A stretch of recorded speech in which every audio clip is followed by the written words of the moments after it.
Hi guys, it's David Elcott here from devonpersonaltrainer.com again. Just coming to you with a short little video today on my biggest myth. Now this one comes from the injury rehabilitation field. I do a lot of work with people with backs, knees, hips, necks, ankles, blah blah blah blah blah. And the biggest myth that probably comes, in some ways, it's given as a good thing. It's a piece of advice, the stop if it hurts myth.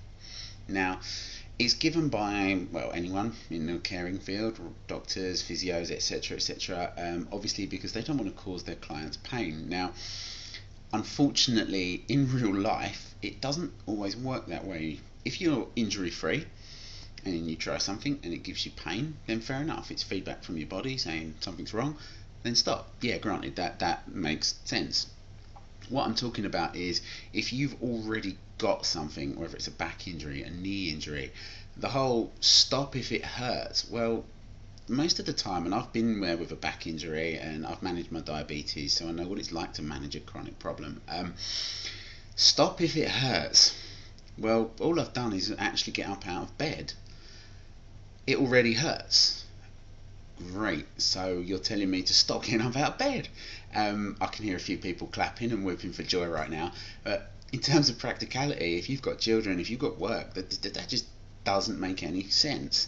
In fact, if you think about it logically, the whole stop if it hurt things, if you're already in pain, there are only 2 times in your life where it really stops. Well, 3 really. One is when you're doped up so high on painkillers that you can't feel a thing. Not an ideal state to be in. 2 is you're asleep, and that doesn't always work if you're in that much pain. So the first 2 don't really work in the long term. The only other one that guarantees that you're pain free is death. I don't really think that's a viable option either. So if you don't want to be doped up, if you don't want to be, dying, and if you don't want to be asleep all the time, what's the answer? Well, it's about judging your pain and to yourself something simple like, well, okay, on a scale of 1 to 10, pain scale, where am I currently sitting? Okay, might sit around 3, 4, sometimes maybe up to a 5, and then you say, well, okay, I know that if I personally judge it above a 7, then I will definitely stop. Fine, because above a 7, personally, you'll start to program your body to shut down and protect itself, and that's not good in the long run. Fine. Being wary, if it goes between 5 and 7, that it might hurt.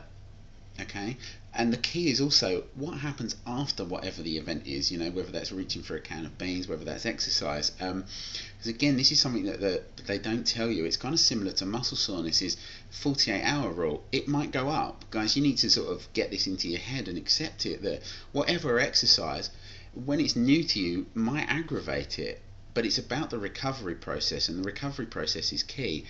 If within 8 hours that pain drops back down, that's a good thing, because that's a sign that your body's starting to adapt and get stronger and your recovery process is working.